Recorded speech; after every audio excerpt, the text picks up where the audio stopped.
in technology. Currently, she is the group founder and board member of Good Glam Group, India's fastest growing DTC beauty and personal care unicorn. She also founded Baby Chakra, India's largest and most trusted digital platform for parenting. She will be joined with Mr. Mayank Kumar, who is the co-founder and managing director of Upgrad, one of Asia's leading integrated skilling and workforce development companies with over 10 million learners enrolled. He has been involved in channeling over $1 billion in investment into the education sector in emerging markets. And another founder is Vishal from Goku. He has hailed as his father in the Indian gaming industry and is now a trailblazer in the health metaverse. He sold his first entrepreneurial venture, India Games, to Walt Disney. His accomplishment has earned him a spot among the top 50 executives in mobile content space by the UK-based mobile entertainment magazine, where he was listed alongside with Mr. Steve Jobs. Of course, he has got his own podcast and he is on the academic advisory board of Somaya School of Design. Ladies and gentlemen, let's invite these amazing founders on stage where they will be discussing on the founder's mindset. The challenge is when you are behind the stage, the sound is echoing and they can't hear us clearly. So probably I'll have to go and escort them onto the stage unless and until one of the volunteers does so. Naiyya, are you there? Mayank? Yes, yes, yes. Huge round of applause, ladies and gentlemen, to all these amazing three founders.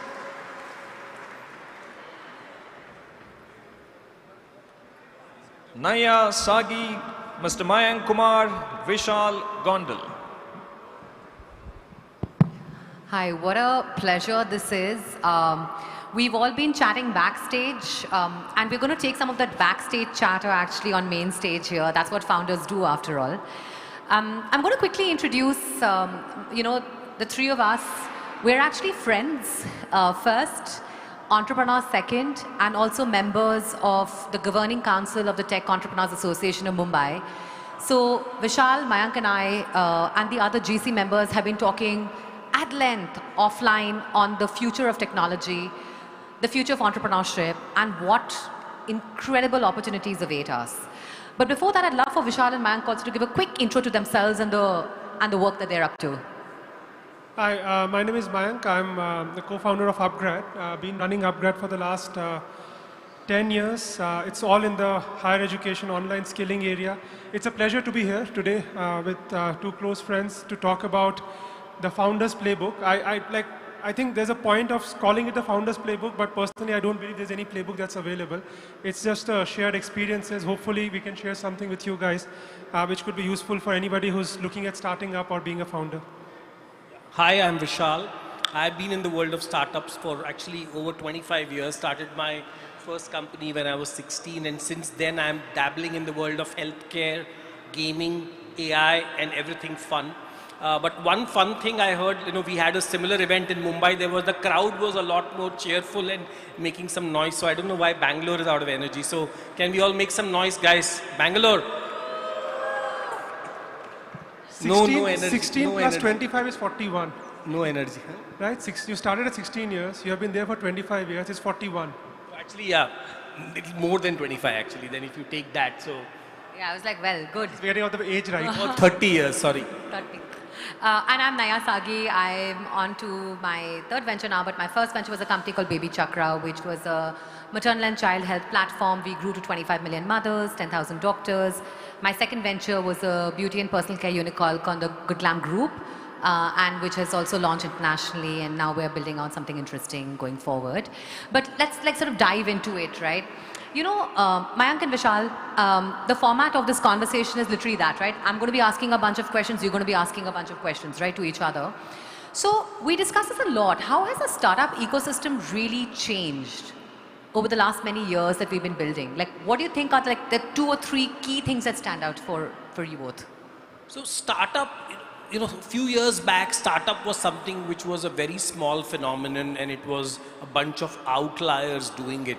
Today, startup is mainstream. It's something I was so happy to see college students thinking of doing startups. So startup has now become a serious option for people after even their colleges.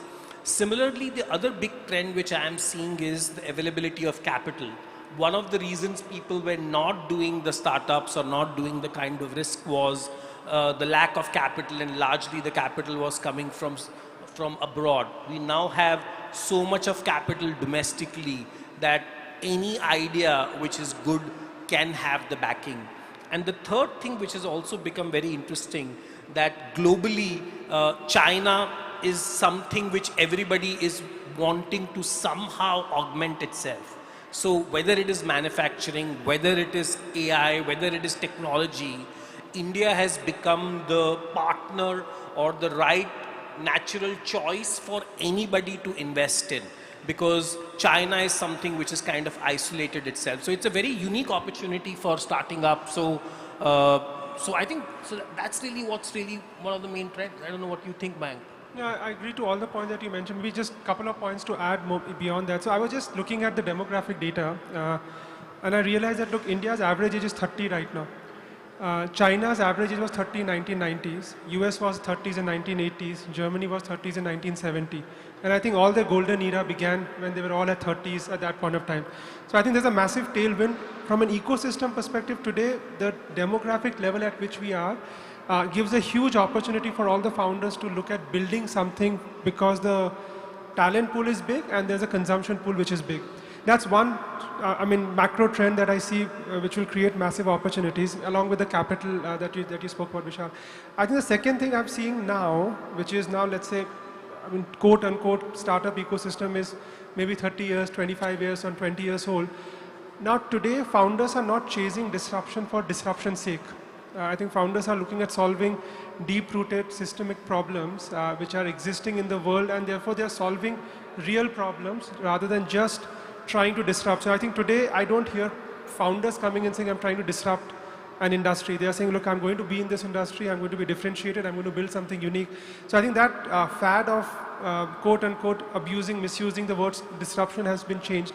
And I think the third thing that I will leave with is that now, given the age, we are now seeing rise of second time, third time founders. So there's enough wisdom that is built into the ecosystem that today I can pick up the phone and call up Vishal because he has built multiple ventures and get his feedback.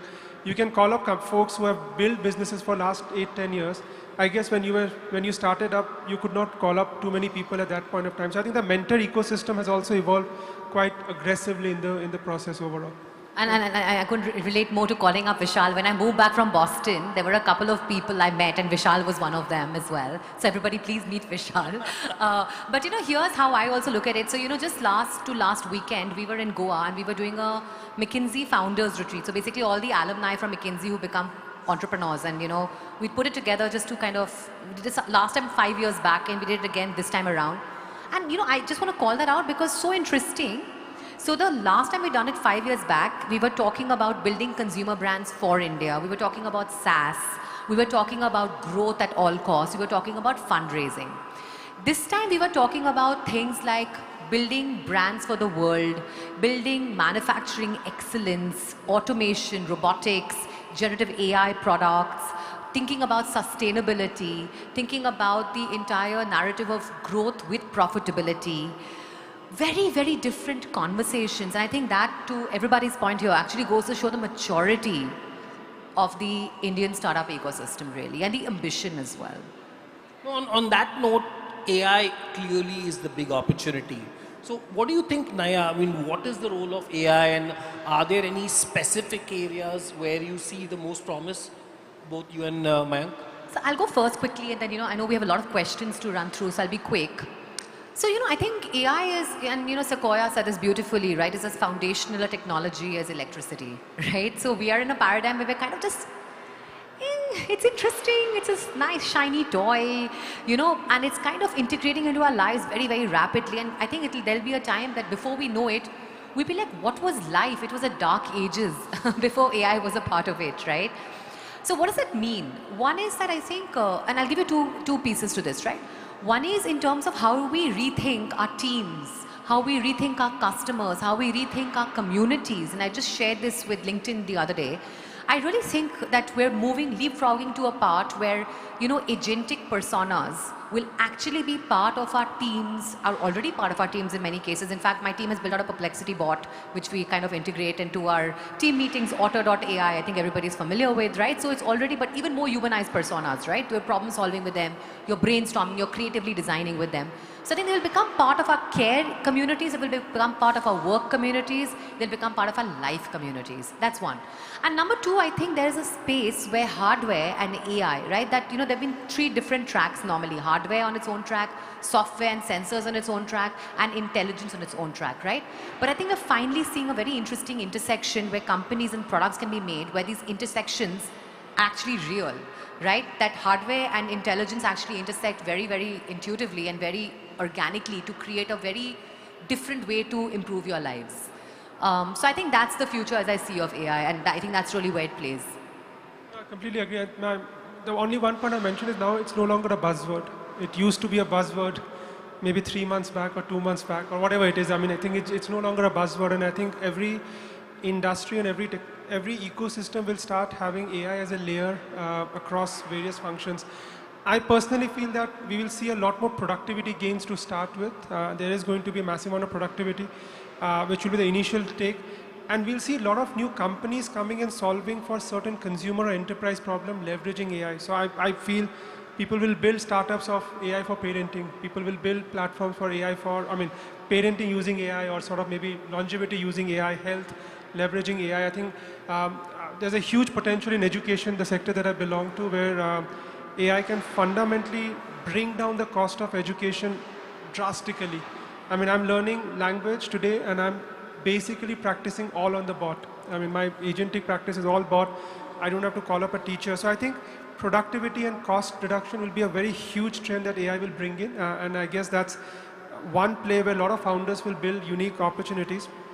But I'm more interested, not for today, but tomorrow, when AI moves from being just a lot of data and solving and providing decisions and some responses to connecting that to physical world. So when it gets connected to industrial robotics and supply chain is where we'll see massive amount of, again, productivity booms coming in. And those are the things that I personally am looking forward to. There's a saying, Vishal, that everybody says in India, should we build LLMs? And I just want to make one point there that, look, people say that LLMs will take away all the value because of it being so evolved technology. But look, we saw the last generation where everybody said cloud will take away all the value. Then mobile apps will take away, or the Play Stores will take away all the value, or your browser will take away all the value. LLMs, I don't think will take away all the value, and therefore, as entrepreneurs in India, perhaps building on top and creating use cases, solutions, and solving for deep-rooted problem is where unique responses will come out from the Indian markets as well. You want to add anything? No, I think clearly LLMs and all these things are going to be there. But I think what is the unique opportunity for India is to focus on the application layer. Today, Meta has open sourced Llama, which they spend billions of dollars on. And the smarter strategy is to take something like Llama and build on top of it. And most of the investment now is going on the application layer of AI. And the next wave of AI will be not large language models, but world models. And the minute you have world models, that open up an entire new segment of intelligence, robotics, IoT connected to these world models. So we are entering a very, very fascinating space. However, I think the challenge of AI is also around the optimization of workforce. And I know Bangalore is filled with thousands of people in GCCs, and the question most people need to now ask is that, are they going to use AI to upskill themselves, or AI is going to replace them? And that's a different discussion altogether. I can plug in that for upskilling, they can come to us. No, I think on... Total entrepreneur. Like we said, this is a founders panel, clearly. No, so let me sort of move to one point. I think this is very important what Naiyya also mentioned, that a lot of us today in the new era are thinking, what can you build from India for the world? And I think that's can you have a unique solution that you can build from India? Any point of view that you guys have on what, as sort of aspiring founders that can leverage India talent pool and build for the global economy? And So first of all, geography is history. Indian consumer uses the world's best products. They use Uber, they use Amazon. So if you have to create a competing product, you need to be the world's best at it. So if you are competing in the Indian marketplace, you are already building something which is best in the world. I think let's be very clear. There is no longer disparity around it, which is why WhatsApp is the communication system here, because nobody could build a better WhatsApp messenger. Or that's exactly the reason why our local apps in the payment space are doing so well, whether it is PhonePe or Paytm, while I know Google is also trying to compete. So one thing is the mindset that we have to be the best. The second thing, which is also very unique, is we are in a multiple golden ages. So there is the age of AI, there is the age of robotics, there is the age of space and space technologies. But all of this is also creating a huge problem around job displacement, around income disparity, and finally, I think there is going to be a massive issue around healthcare. I'm sorry to say, while I know there are these 10-minute delivery apps, but what are we creating? A society which is addicted to instant gratification, a society which wants to order junk food all the time. Try and get an ambulance to reach you in 10 minutes, and that's what is innovation. So I think some of these challenges are making people more lazier and more unhealthier, and I think healthcare is going to be a opportunity and a challenge for the world. or the world solved from India? So, I love how you said geography is history, because I truly believe in that, having lived across multiple continents and had the pleasure to do that. How many of us are entrepreneurs here? Could you raise your hands? Arey vah. Very good. Lovely to see. Lovely to see. The spirit of entrepreneurship is strong. How many of you dream of building global businesses from India? Please raise your hand. This is what I love. And you know what? I was just chatting inside to Mr. Pai as well. This is the thing, when in the 1980s, 1990s, even when I started off, right, there was a dream that we as entrepreneurs had, that we could build, make in India, but make for the world. We could build defining global brands from the world, right? And I think that inflection point is now. We've seen it play out in SaaS, we've seen it play out in IT. Yes, it's a very different paradigm. It was, and I want to be very honest, I think it's a cost minus paradigm, right? We're looking at a value plus paradigm playing out in future. And so when I talk to fellow founders, so of course when Good Glam launched its product, its mainstream US beauty launch with Win Beauty, with Serena Williams and Ulta, it was a value plus product. The product, no one knew. It was for the mainstream beauty consumer in the US, right? No one knew it was from an Indian company. It just came across as an American brand, which it is. It truly is, because it's a JV. Right? But equally when I talk to Ultra Human, equally when I talk to Vadham. Now Vadham and of course, the Ayurveda experience leveraged the Indianness to really sell in the US. But you talk to Skillmatics, you talk to Miko, you talk to Play Shifu, you won't guess that these guys are like Indians, building for the US, and they're cutting through. I think that is a big opportunity from a consumer brands building perspective. It's something I'm betting the next 20 years of my life on, actually, as we speak. The other thing that's really interesting is the whole make in India but make for the world. If you look at manufacturing in India and the level of automation, robotics, AI that's coming in now, and really taking our manufacturing prowess to the next level, and sophistication, precision manufacturing, right?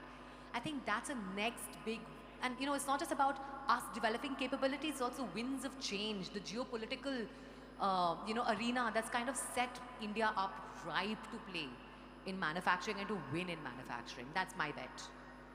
And maybe just I add one more element, because I think what Vishal said interestingly was, look, India could be the innovation hub for a lot of healthcare work sort of getting done from India. So you will see a lot of work coming into India, solving for global healthcare needs. What Naiyya said, we can build great products and ship it internationally, and consumer brands coming out.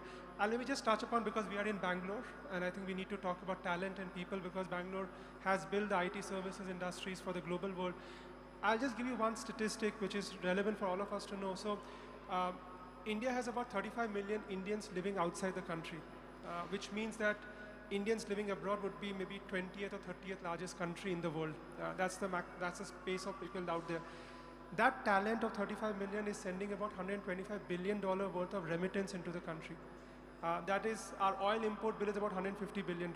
So in some way, the remittance coming in is covering for the oil import bill.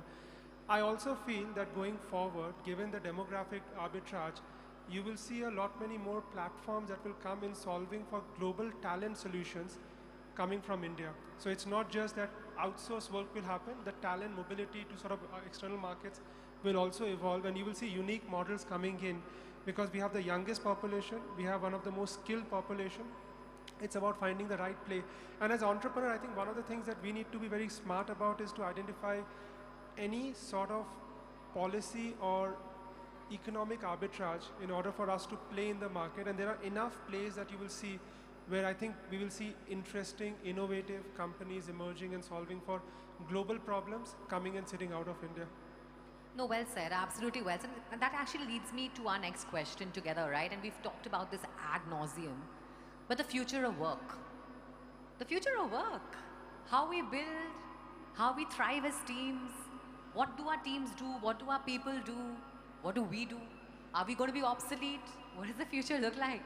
No, so I think I'll just start with, I have certain beef, so I'll let me sort of take it out, which is work from home, remote, hybrid, that aspect. I think I was asked this question, what's your point of view on work from home?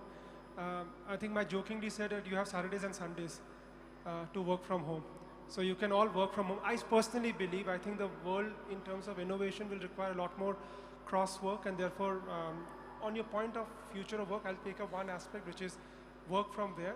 I think you will see a lot of synergies happening at sort of people coming together, but you will see, I think in my mind, the future of work will become that there's a lot of sort of innovation and creativity will happen when people work together, but you will have pockets of people, call it on cloud or call it remotely, that will be in own center of creativity, which will engage with each other to create something unique. So I think you will see a lot more interconnected world.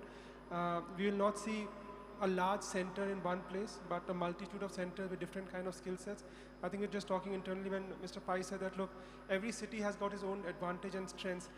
Leverage for the strength, build a very deep-rooted play, and then try to connect with different sources, and then try to build something meaningful and unique via that. That's my take.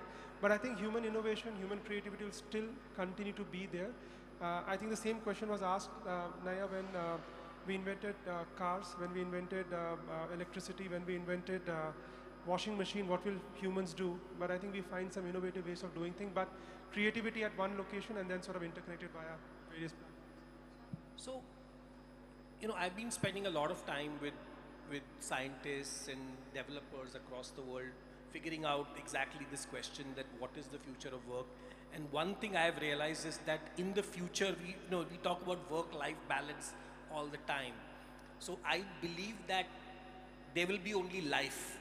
Work will be automated, semi-automated, or have some kind of agent or robot doing it.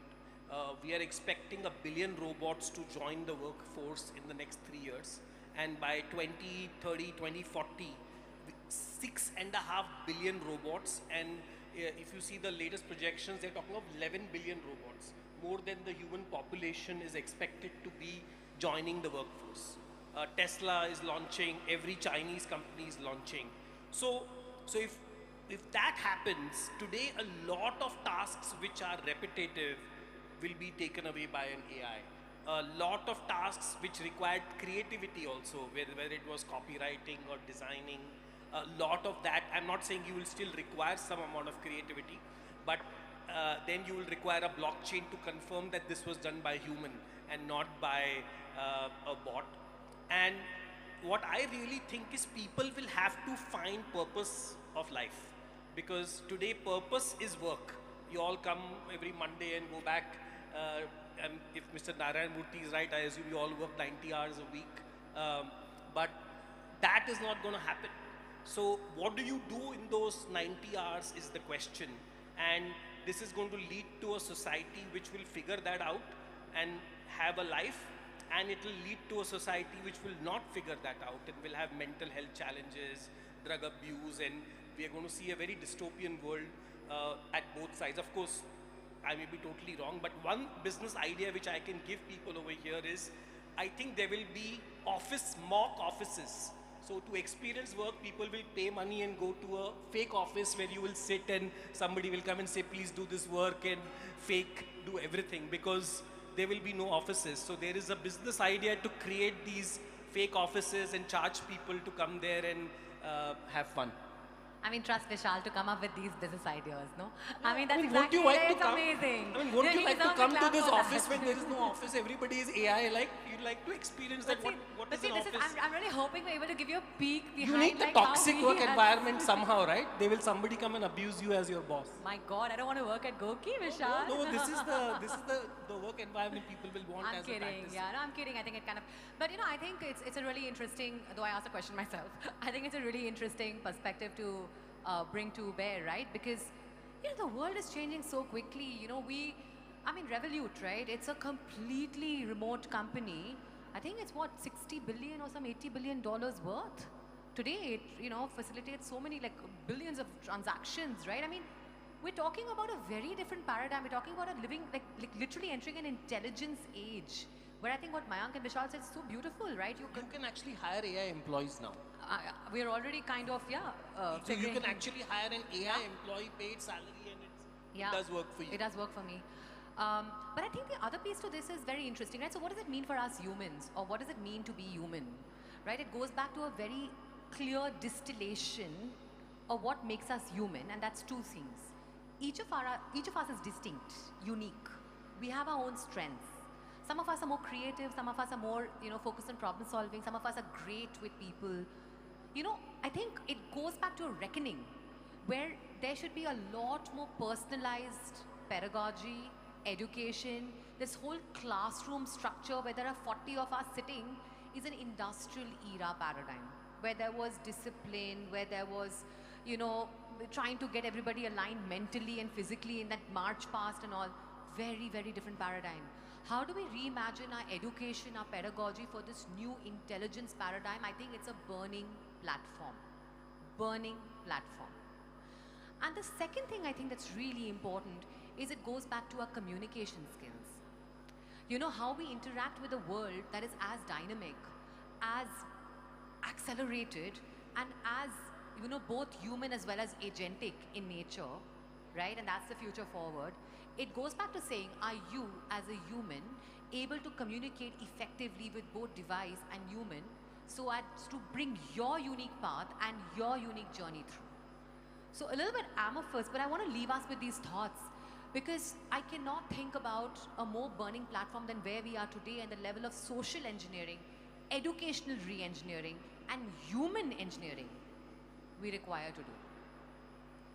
So on that very sober note, I'm going to go on to my next question. So quickly, Mayank, Vishal, tell us about a time when you had a really interesting, very hatke pivot.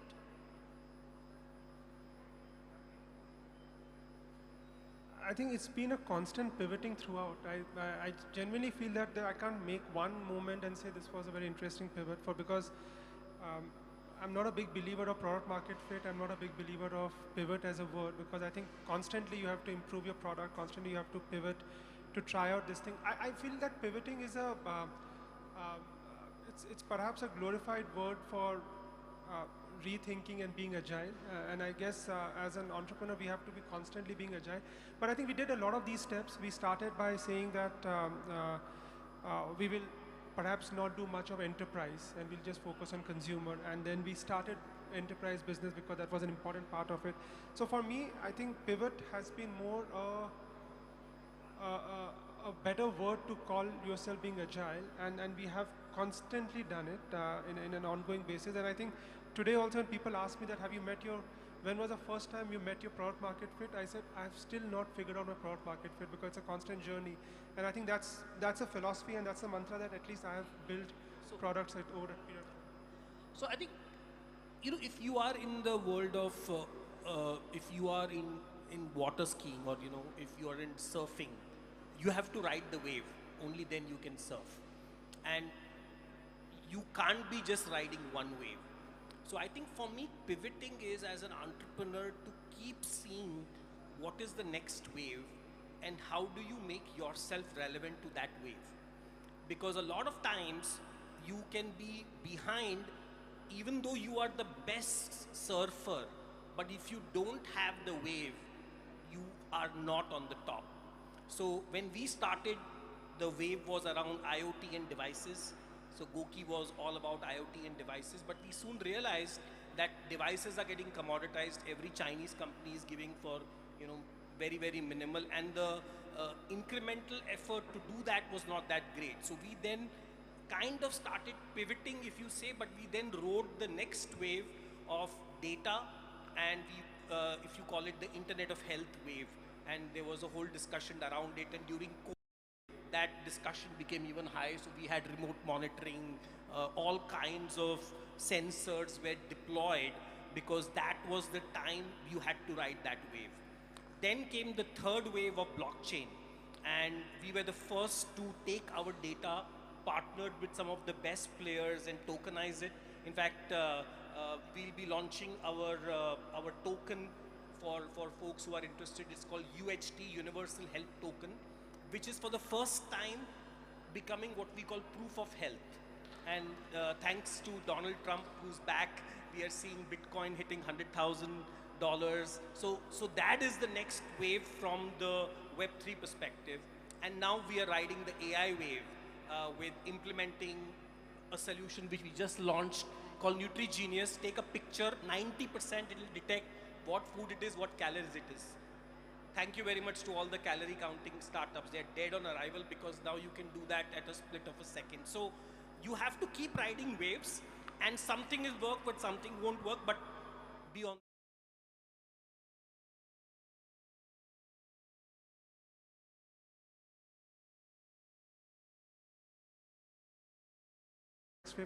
You know, and I couldn't agree more with what both of you said, and which is why I think for me the biggest pivot was when, you know, we decided to merge Baby Chakra into MyGlam, and I joined MyGlam.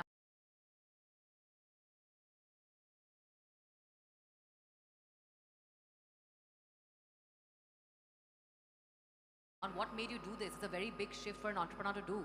I remember thinking that, you know, this pivot actually allows us to play across sectors, across categories, across geographies. It gives us, you know, a chance to play on a bigger platform.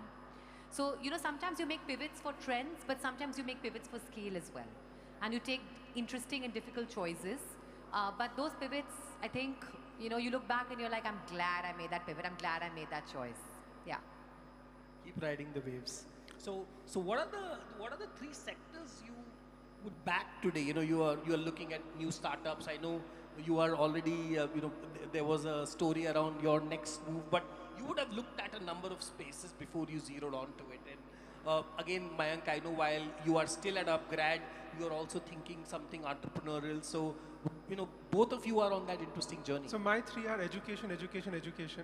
But on serious note, look, I think I'm very passionate about fusion and climate resilience. I think there's something on the fusion side has to happen, and it's a long bet, long shot. I don't know whether India has the ability. Fusion is nuclear. Nuclear fusion. I think something in I that was thinking space. fusion food, fusion music. Yeah, so I think fusion is definitely something that I've been reading up a lot on and trying to understand the space. I think given what yesterday came out with the new announcement of Willow, I think there's an interesting work that will come up in synthetic biology and sort of solving for aging as a problem, leveraging a lot of computational power that exists. And I think both fusion and synthetic biology will get solved with the large quantum computing sort of infrastructure that is coming in. And the third one that I personally feel interested, and I don't know what kind of business model will evolve, is if anybody is building something in AI and ethics, and AI and IP and AI and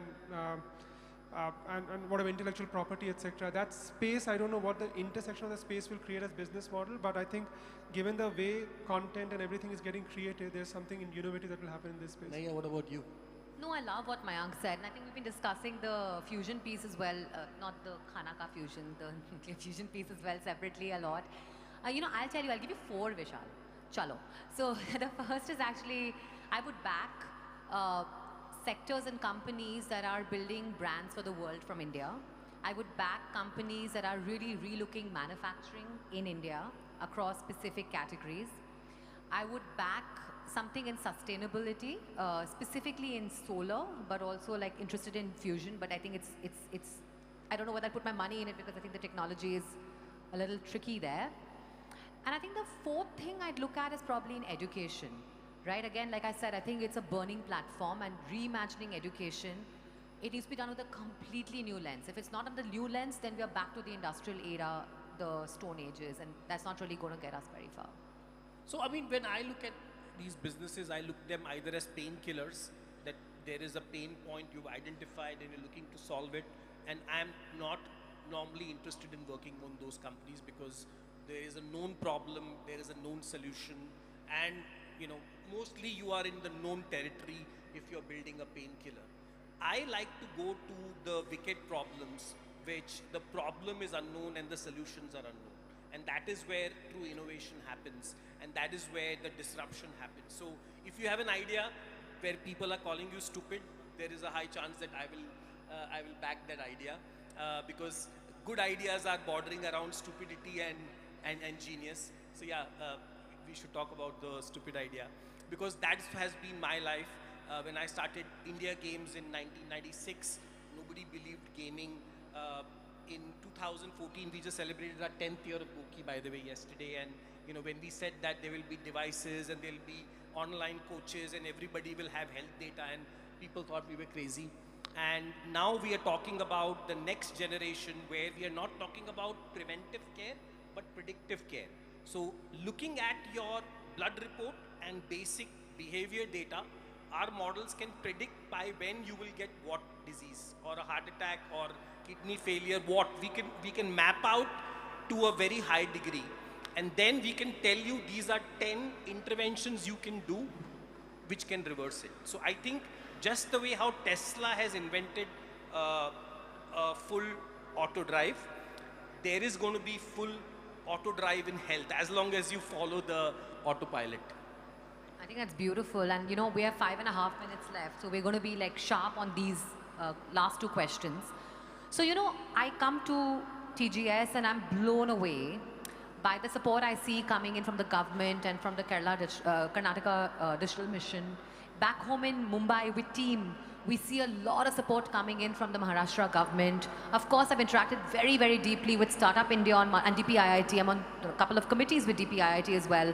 And I think the government actually has played an extremely enabling role for many of us here, right? And it's a very beautiful transition we are seeing across all sectors, right? So, I mean, you know, Vishal and Mayank, like, what role do you think going forward the government can continue playing or do more of to really, to amplify innovation? You know, Nandan Nilekani started UPI, right? He was inducted in the government and he kind of drove the transformation. Elon Musk now, hopefully, is going to do a great job in the US. So I think that it is about the partnership, and I'm glad that at least in Maharashtra, and even we see here, that government alone can't do much. It is the partnership between industry and government, and that's really the way to go. Maybe on same point, I think UPI, I'd say it as a good example. I feel government at a national or a state level, while encouraging the ecosystem, is sort of one bit. A lot of technology push and adoption can happen much faster in India with that push from the government. I think UPI is a great example that we may not have invented, so to say, the entire sort of infrastructure, but the way it got absorbed and the penetration of UPI is so high, digital health, the penetration is so high. I think it gives all of us as entrepreneurs an opportunity that highways have been laid. Now we have to build petrol pumps and hotels and restaurants along the highway on which interesting business models can evolve. One big problem, for example, customer acquisition cost is very expensive.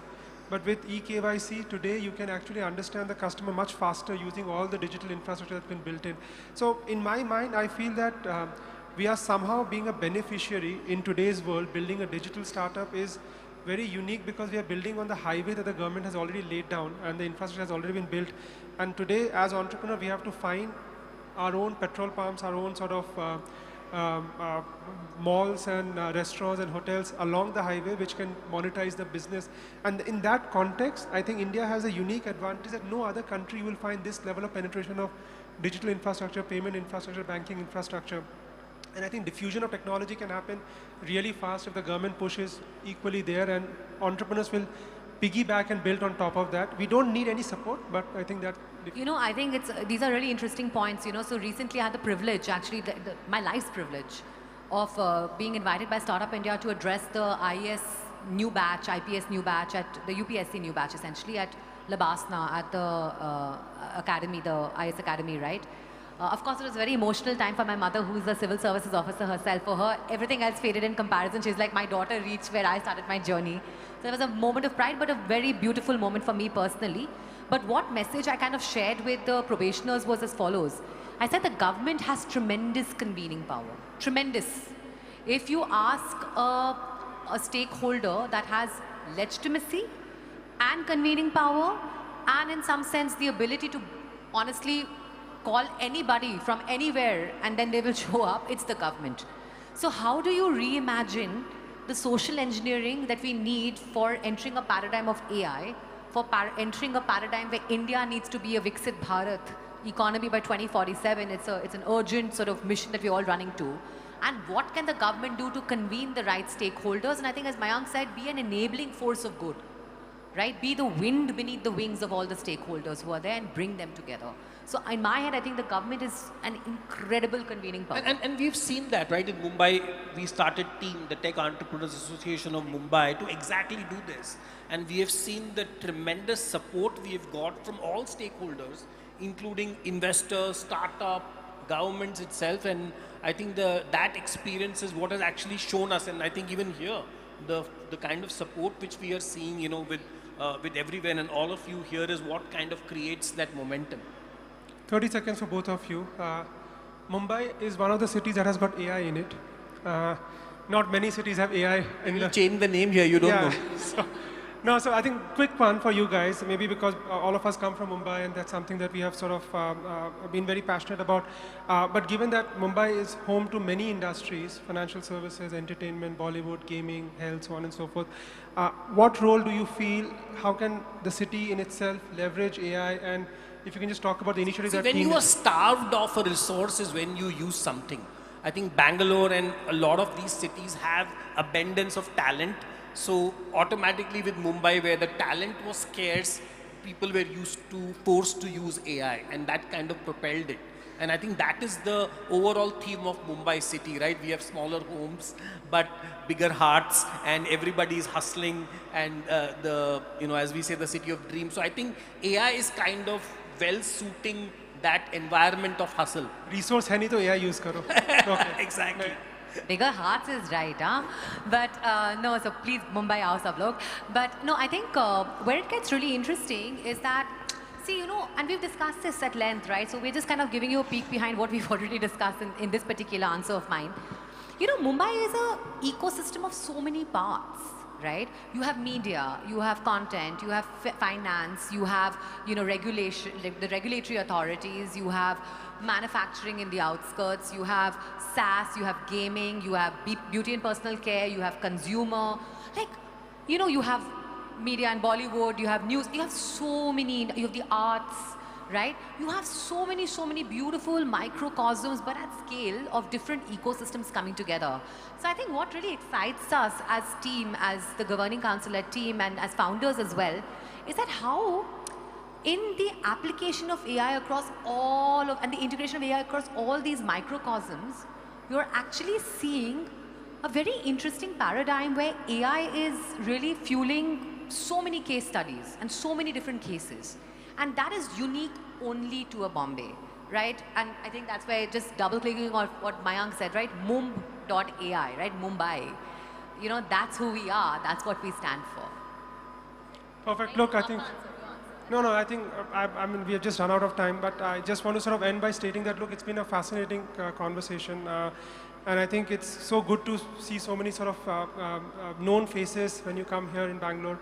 And I sort of say that, look, innovation is sometimes not just about disrupting and becoming something big, but it's just working hard, dreaming big, dreaming something which is impossible. Because sometimes impossible is the starting point of building something very meaningful. Thank you very much, guys. Thanks a lot. And if you want to see the future, come to Mumbai Tech Week. I'm telling you guys, it's going to be amazing. Okay, that was Mumbai Tech Week, was it? When is it happening? When is it happening? in the month of February and March. Ladies and gentlemen, let's give a huge round of applause to Naiyya, Mr. Mayank and Vishal. Thank you so much for sharing your thoughts, the challenges, the opportunities, and we wish we had more time so that we could pick your brain, but at some stage, probably in that Mumbai Tech Talk, I suppose. So now, ladies and gentlemen, let's move on to the next segment. We have the founders, the founders mindset. Actionable insights to navigate the entrepreneurial journey and build ventures that redefine industries. We have three eminent speakers who will be joining us on stage. The conversation will be led by Mr. Murali Bukapatnam, TiE Vice Chair. Looks like he has got some fans here. As the founder and CEO of Olsay Technology, Mr. Murali has dedicated his career to fostering innovation and entrepreneurship. His company serves as an incubator for promising ideas, transforming them into active ventures.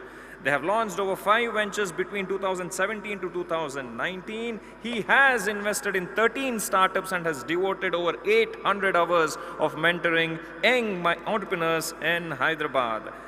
Teaching is his passion that he inherited from his father, and he teaches entrepreneurship at Indian Institute of Hyderabad. And he said behind the stage, Chinmay, tell people that I'm the only golfer who has played 91 holes in just one day. Ladies and gentlemen, let's welcome Mr. Murali on stage. He will be joined by Mr. Anant Narayan, who is the founder and CEO of Mensa Brands. Mensa Brands, as we all know, is building the largest house of digital-first brand for India to the world. Most recently, he was the co-founder and CEO of MedLife, which he successfully merged into Farm Easy to create largest e-health company in India.